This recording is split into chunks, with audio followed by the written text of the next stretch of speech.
Menopause is gaining traction, but what about the years prior, known as perimenopause?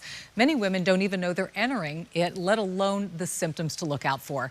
Just recently, actress Halle Berry detailed the bizarre way she learned that she was in perimenopause. Her doctor originally mistook her symptoms for herpes. Unfortunately, it's common. Today, we are talking to Laura Okafor-Crane, founder of HeyPeri.com and the Peri app, developed for women going through perimenopause. Laura, so good to see you. Thanks for joining us on Morning on Merit Street. Dominique, it's great to see you. I'm so happy to be here. Oh, thank you. Okay, Laura, let's rewind the videotape, as we used to say, and let's talk about perimenopause. A lot of people may not know of it, heard of it, or know the symptoms. So can you describe what those are? Absolutely. And you are hitting the nail on the head, because women are often, just knowing about menopause, but not perimenopause. And perimenopause is really the time which is leading up to menopause. So the average age of menopause in the US is 51, and the time leading up to it can last for 7 to 10 years. So it's really the time where a woman is experiencing hormonal changes. Her body doesn't seem as it used to anymore before, and she's just experiencing symptoms she cannot place.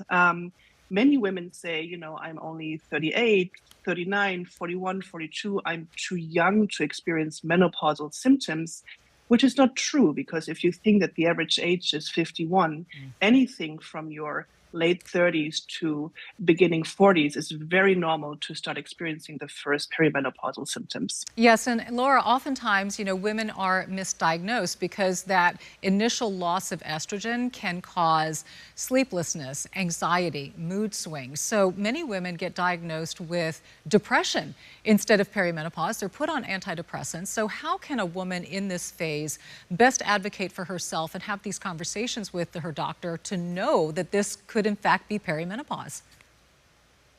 Absolutely. And we hear that in our community so many times, that a woman is experiencing mood changes. She is feeling a little bit more depressed or anxious. She goes to her GP, is being set on antidepressants, being told that she's a mother, she has aging parents, and it's normal to feel a bit depressed. The thing with perimenopause is there's not one test you can take to say, okay, I'm in perimenopause, because your hormones are changing quite a bit. So a blood test today can look very different tomorrow. However, you can detect perimenopause through just tracking your symptoms, seeing, does my period change? Irregular periods are a hallmark of perimenopause.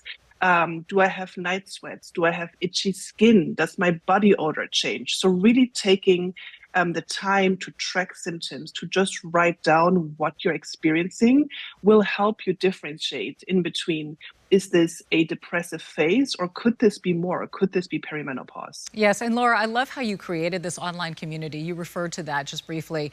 It's HeyPeri.com and also the Peri app, which is spelled P-E-R-R-Y. And it's a place for women to really get in there and share what they're experiencing, and we learn from one another. So talk about the power in that sense of community. Absolutely, Dominique. And us as women, we do have life-changing moments, such as if we're, deciding to become parents, like pregnancy, fertility, being a new mother. And perimenopause belongs to those life-changing moments. And those life-changing moments need community and need for you to connect with others with the same lived experience. That is crucial to really feel understood and heard. And that is the power of the Peri community and the Peri app, that everyone who is in there has a similar lived experience. Although perimenopause can look very different for women across, but still the changing symptoms, the work situation, the relationship situation, women in there understand how one is feeling, and that support and that sisterhood is just crucial in that moment of time. And what other resources are available to women through the app and the website?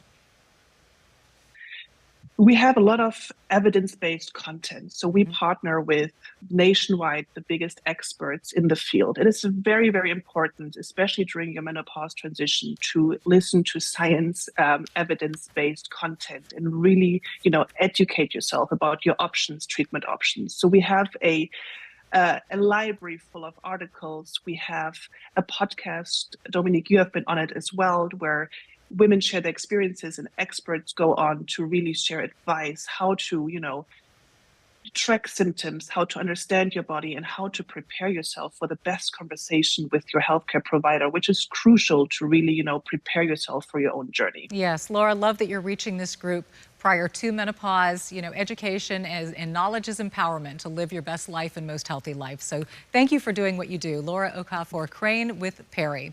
Fanchen? Ladies, thank you.